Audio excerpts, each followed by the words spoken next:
Damos la bienvenida al economista Marco Flores, analista económico.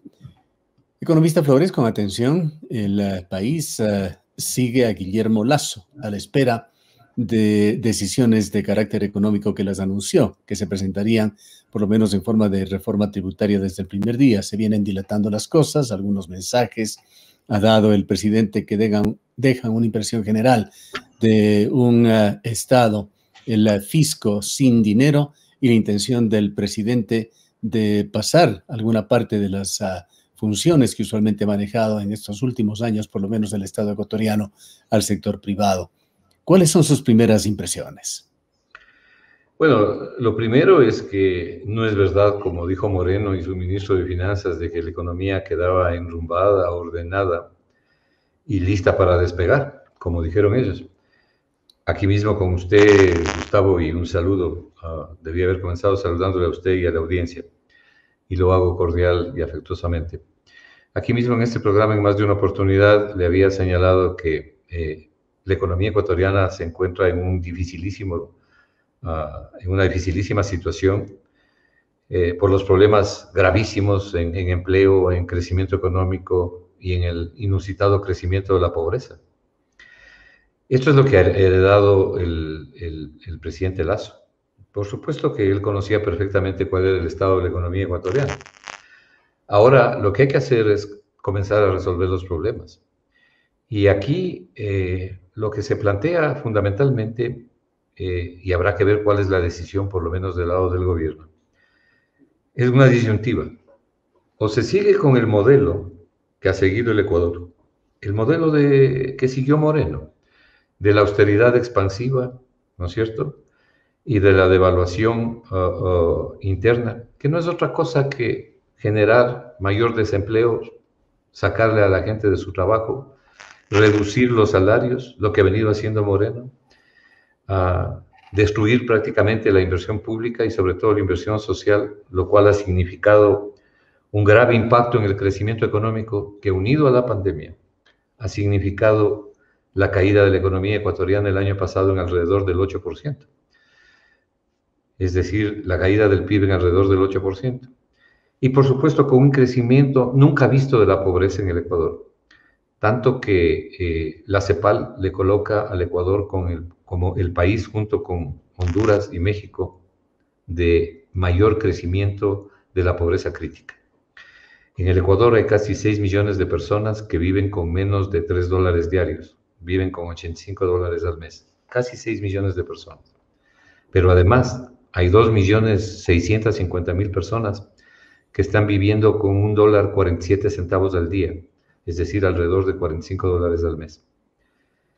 3 millones de niños ecuatorianos han sido gravísimamente afectados por la pobreza.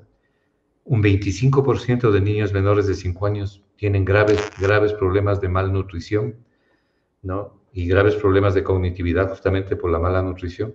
Los niños son los más perjudicados. Bueno, yo podría seguir con esto, pero estos son resultados de la mezcla de mala economía, la mala economía de Moreno, de haber entregado como entregó el manejo de la economía a los grupos que entregó, más la pandemia. Pero también sería injusto decir que esto ha venido pasando los últimos 4 años. Cierto que nunca como en los últimos 4 años, pero este es el modelo de los últimos 40 años. El modelo de los últimos 40 años le entrega a este momento a usted y a los ecuatorianos una economía donde el 67% de la fuerza laboral ecuatoriana no tiene empleo en el sector formal. Está desempleada o subempleada. 67%.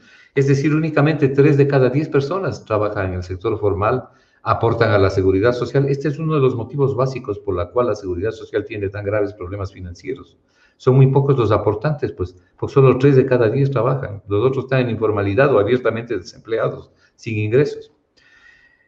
Pero no solamente es un problema de empleo, como le acabo de decir, el crecimiento económico, la tasa de crecimiento económico viene reduciéndose desde el año 2011 y hace crisis en el 2020.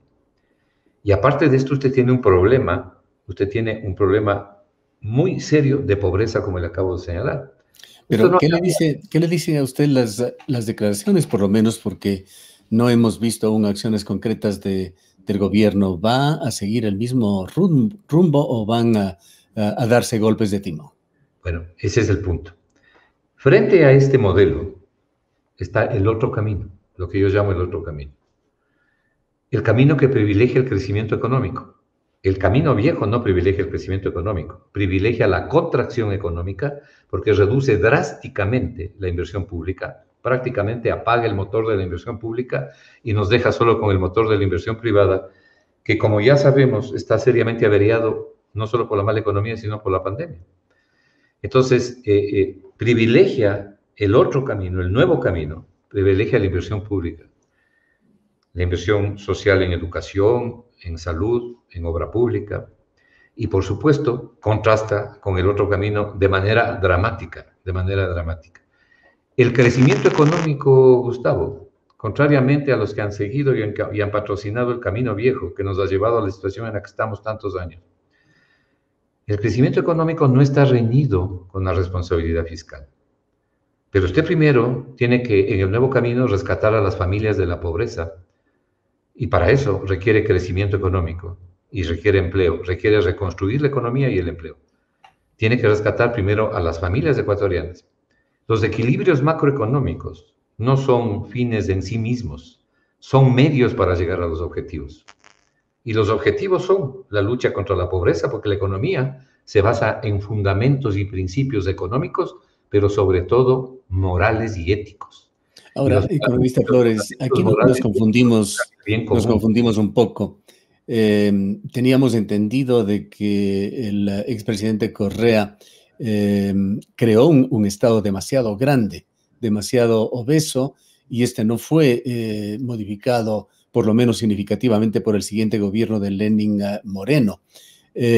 No cuadra mucho con lo que usted nos señala de que no se ha seguido ese modelo con una intervención más importante del Estado en la economía. Yo estoy hablando de la inversión pública, no estoy hablando del gasto corriente. La inversión pública en lo que es salud, en lo que es educación, en lo que es obra pública. Hablemos un poquito del tamaño del Estado. Yo creo que hay que reducir el tamaño del Estado. La ruta de expansión de la economía ecuatoriana normalmente estaba entre el 25 y el 27% respecto del PIB. Es decir, si usted pone arriba el gasto público y abajo pone el PIB, ese cociente era más o menos del 27%. Con Correa, esa relación llegó hasta el 44%. Luego bajó y hoy debe estar en alrededor de un 35-36%. Todavía alta. Pero usted no puede entrar a contraer el tamaño del Estado exclusivamente sacándole a la gente del trabajo o degradándole el salario. Pues. Esa es una economía en contra del crecimiento económico. La mejor forma de reducir esta fracción, este porcentaje, por ejemplo, de pasarle del 37 al 30%, es que el denominador crezca más rápido, Gustavo. Es decir, que el crecimiento económico crezca mucho más rápido que el numerador que tiene el gasto público.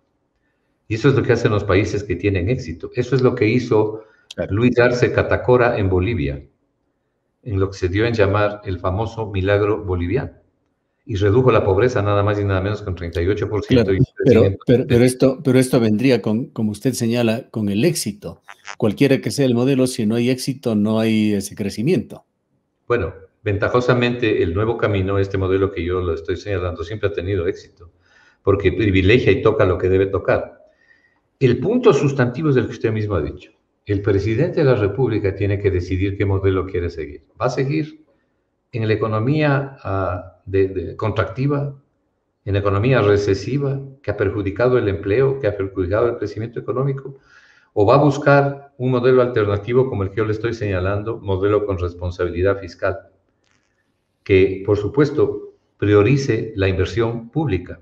Mire, si usted regresa a ver las dos mayores crisis que han ocurrido en el siglo pasado.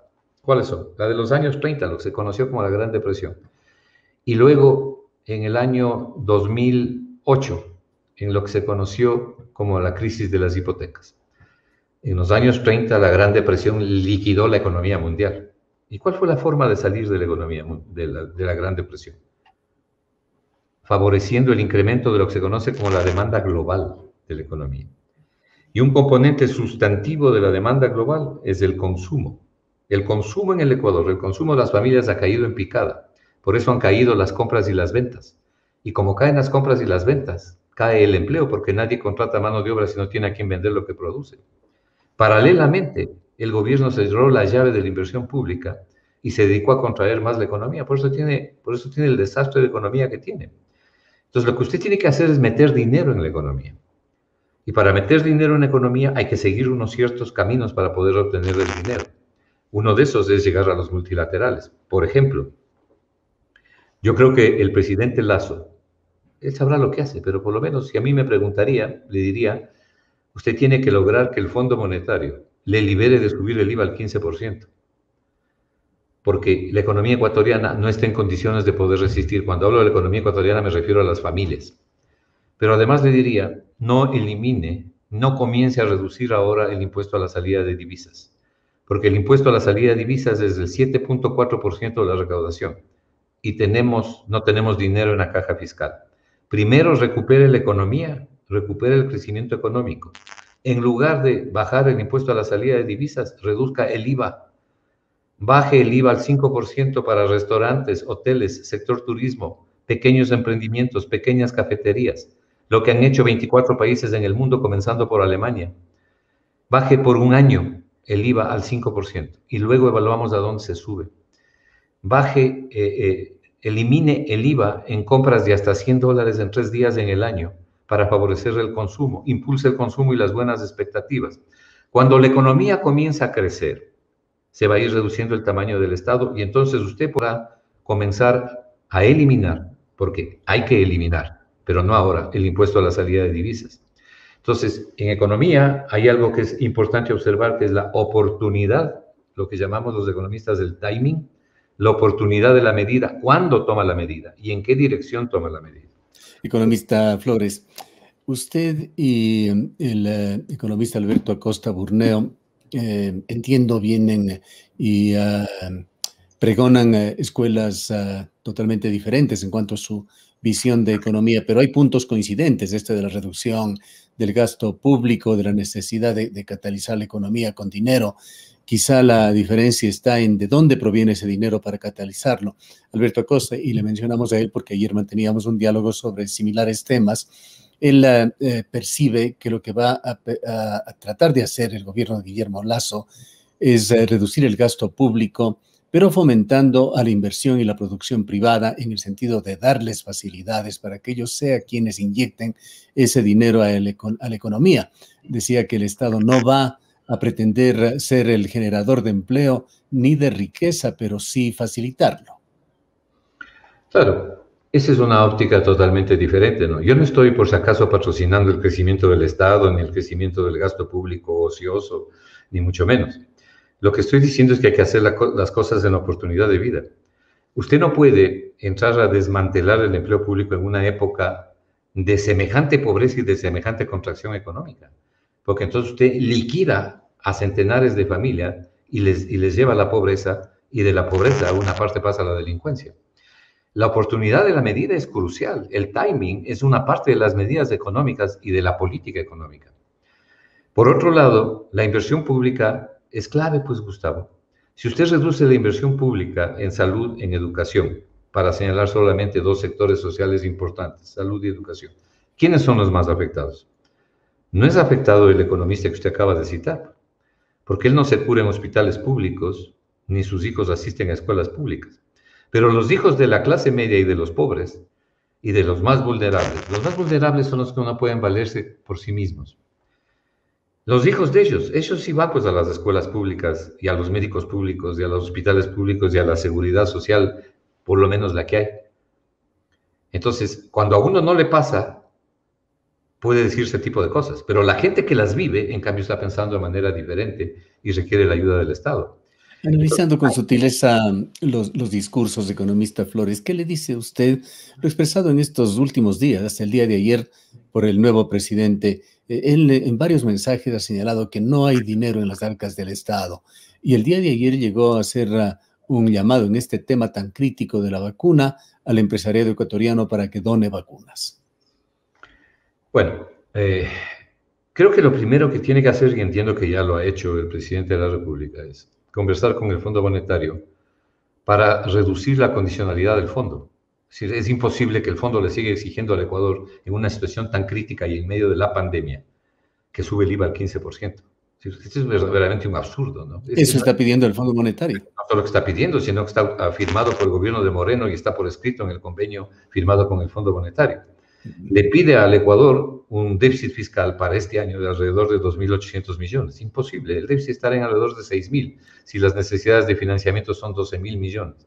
Y de esos 12.000 millones que requiere el presupuesto del Estado, conseguir 6.000 es lo no cubierto, ¿sabes?, del déficit. Entonces, usted no puede contraer la economía, reducir los salarios y reducir los empleos públicos para cumplir con estos indicadores, porque entonces usted liquida el crecimiento económico nuevamente y genera un enorme desempleo. Hay necesidad de buscar mejores acuerdos con el Fondo Monetario y también llegar a los otros multilaterales que están asociados al Fondo Monetario. Miren, hay una buena noticia en todo esto. El Fondo Monetario va a ser capitalizado por los principales países, los que se conoce como el grupo, el G20, que son los países más ricos. Y entonces el Fondo Monetario, más o menos hacia el último trimestre del año, el cuarto trimestre de este año, va a repartir de manera gratuita a los países miembros, 650.000 millones de dólares, que viene la plata de los países ricos. Al Ecuador le tocará más o menos 1.000 millones de dólares, que servirán un poco para enjugar todos estos problemas. Pero eso obviamente no es suficiente. Entonces, ¿qué requiere el Ecuador? Para empezar, requiere buscar una reestructuración de la deuda. Le voy a dar un dato adicional. 70 legisladores demócratas de los Estados Unidos firmaron un comunicado al gobierno y al Fondo Monetario, pidiéndole al Fondo Monetario y a los países más ricos que no cobren la deuda a los países pobres, por lo menos durante la pandemia. Hay que buscar una nueva reestructuración de la deuda para que el Ecuador tenga un poco de aire, un poco de oxígeno económico, mientras reconstruye el crecimiento económico. El Ecuador no tiene capacidad de dedicar 8.000 millones anuales los próximos 5 años, o sea, 40.000 millones a pagar la deuda. Si usted dedica esa plata, esos 8.000 millones a pagar la deuda, entonces no va a tener la plata para impulsar el crecimiento económico, no va a tener la plata para salud, para educación, va a tener que seguir despidiendo trabajadores en medio de la crisis. Esa es la diferencia. ¿Qué expectativa puede generar, poniéndolo en dinero, las concesiones, tercerizaciones, monetizaciones, como se llame? Ya me voy a referir, pero solamente déjame terminar el resto de la deuda. Por favor. Entonces, es crucial buscar nuevos y mejores acuerdos. Lo que no hizo el señor Moreno. Vea, yo no quiero hablar del señor Moreno, pues no me gusta a mí hacer leña del árbol caído, y el señor Moreno ya se fue, ¿no? Y no tiene la posibilidad, por lo menos... Pero las hijas siguen paseándose con dinero ecuatoriano. Bueno, pero me refiero al manejo de la economía. A usted le consta que yo he dicho en más de una oportunidad que el manejo de la economía del señor Moreno fue desastroso. Y desastroso además porque entregó a determinados grupos que era lo que les dio la gana. Y aquí están las consecuencias, ¿no? Sobre el empleo, el crecimiento económico y la pobreza. Entonces, estos temas sí los puede abordar el presidente de la República. Él puede tratar con el Fondo Monetario. Tiene un muy buen conocimiento de lo que significa el manejo de la economía. Y le digo porque lo conozco. De manera que puede tratar con el Fondo Monetario. Por ejemplo, estoy seguro que él puede lograr que le eliminen la subida del 15% al IVA. Porque al final del día lo que le interesa al Fondo Monetario es una reserva monetaria fuerte para pagar la deuda y para pagar los laudos arbitrales. Entre paréntesis, el Ecuador está sentado en este momento en donde no hay dinero para las vacunas y por eso está pidiendo auxilio. Está sentado sobre 6.900 millones de dólares de reserva internacional. Ojo. Entonces, es cuestión de ver qué modelo se quiere seguir. Pero ¿cuáles son los resultados del camino viejo, no? Ahora, usted me dice sobre el tema de las privatizaciones. A ver, no es lo mismo hablar de vender el Banco del Pacífico o de vender TAME a privatizar la Corporación Nacional de Telecomunicaciones. Mire, el llamado milagro boliviano, hay muchísima información sobre esto. El llamado milagro boliviano, reconocido en todo el mundo, durante la época en que Luis Arce Catacora fue ministro de Finanzas de Bolivia, los 12 años que fue ministro de Finanzas de Bolivia. Significó un crecimiento económico sustantivo, un crecimiento significativo de la inversión y sobre todo redujo a la mitad la pobreza. ¿Qué hizo Luis Arce Catacora? ¿En qué consistió ese modelo? Si la gente quiere enterarse de cómo manejó la economía, entra a YouTube. Hay varias conferencias que Lucho Arce ha dado a lo largo del mundo durante todos estos años. Él es el actual presidente de Bolivia. Y es presidente de Bolivia no por el señor Morales, sino porque los bolivianos se acuerdan de lo que él hizo con economía y cómo ayudó a la economía boliviana. Y por eso sacó el porcentaje que sacó. Yo sé muy bien lo que hizo Lucho Arce porque conozco bien su pensamiento y he seguido a la economía boliviana desde hace mucho tiempo. Él asentó la recuperación, la reconstrucción de la economía boliviana en los sectores estratégicos. La Constitución ecuatoriana señala cuáles son los sectores estratégicos. Entre esos, por ejemplo, están las telecomunicaciones, la energía, obviamente, ¿verdad? Donde está el petróleo y todo tipo de energía, el agua, el medio ambiente, en fin, se señalan los sectores estratégicos. Telecomunicaciones, porque ahí está el Consejo Nacional de Telecomunicaciones. Yo estoy totalmente opuesto a la privatización de las empresas públicas vinculadas a las empresas estratégicas, porque creo que eso debe servir, como en Bolivia, para asentar la recuperación del crecimiento, la recuperación del empleo en el Ecuador. Pero sí hay cosas que se deben hacer. Pero no solamente que creo eso, sino que el artículo 315 de la Constitución ordena que así sea. De manera que si quieren privatizar la CNT, por señalar un ejemplo, lo primero que tienen que hacer es ver qué van a hacer con el artículo 315 de la Constitución, que obliga a tener empresas públicas reguladoras en los sectores estratégicos. Hay que leer la Constitución. Pero no solamente eso, sino qué significa CNT. La gente no sabe, pero le voy a dar algunos datos. CNT le entrega y le viene entregando desde hace años al Estado ecuatoriano, o sea, al Ministerio de Finanzas, utilidades llamadas excedentes, en promedio de alrededor de 140 a 150 millones de dólares anuales. Ojo, punto número 1. CNT tiene el 85% del mercado de telefonía fija. Aquí, para lo que le voy a decir luego, mentalmente le pido que usted recuerde cuánto paga por su teléfono fijo a CNT. Yo calculo que usted debe pagar unos 8, 10 o 12 dólares, ¿no es cierto? ¿Sabe cuánto se paga en las empresas privatizadas? Por ejemplo, en Estados Unidos por una línea fija, alrededor de 70 dólares. Bueno, pero no solamente que CNT tiene el 85% de la telefonía fija, tiene el 50% del servicio de Internet y tiene el 28% de la telefonía celular. ¿De qué hay que mejorar? Sin duda. Pero lo que usted tiene aquí es una especie de campo petrolero Sacha, tiene una joya de la corona. Usted no necesita ganar el mercado porque ya lo tiene. Lo que estaría entregando es un mercado cautivo, que es un extraordinario negocio para quien quiere. Ahora, frente a eso, yo le invito en pantalla de plata a recordar lo que pasó en Argentina al señor Menem. En Argentina el señor Menem privatizó todo, ni siquiera concesionó, privatizó todo, vendió todo. Recibió plata de entrada. Se gastó toda la plata. Se quedaron sin las empresas, se quedaron sin la plata, pero lo que sí tuvieron son costos por servicios mucho más altos, sin que haya un mejoramiento de la eficiencia de los servicios significativo. Yo no pienso que eso se quiere para el Ecuador. Ahora, sí debemos mejorar CNT, y le voy a hacer una propuesta alternativa para no quedarme en la crítica. Mi propuesta, no de ahora, de siempre fue: venda el 49% del capital accionario de CNT a ecuatorianos, subrayo ecuatorianos. Eso más o menos le dará 2.000 millones de dólares, que deben ser usados exclusivamente para la reactivación de la economía, para sostener a las empresas, para curarnos de la pandemia y, por supuesto, para reconstruir el crecimiento económico y el empleo. Economista Flores, lamentablemente el tiempo se nos agota. No quisiera cerrar este diálogo, sin embargo, con su visión sobre qué se debería hacer para recuperar el empleo en Ecuador. Invertir, que el Estado invierta, haga inversión pública en los sectores que debe hacer, sostenga a las empresas, entregue capital de trabajo, haga posible que se entregue créditos a través de los diferentes canales que tiene el Estado, como el Banco del Pacífico, el que va a llamarse ahora nuevamente Banco de Fomento, que antes llamaba Ban Ecuador, la Corporación Financiera Nacional, créditos baratos, que ponga ahí la plata para reactivar la economía, para poder reactivar las compras y las ventas. La reactivación de las compras y las ventas, en definitiva, el consumo, la demanda global es lo que hay que reactivar. Eso fue lo que se hicieron en las crisis mundiales. Entonces, esa reactivación es la que produce y genera empleo. No hay otra forma de generar empleo. Y por supuesto, mientras tanto, usted busque la mejor reestructuración posible de la deuda pública, incluida la deuda con los chinos y los tailandeses.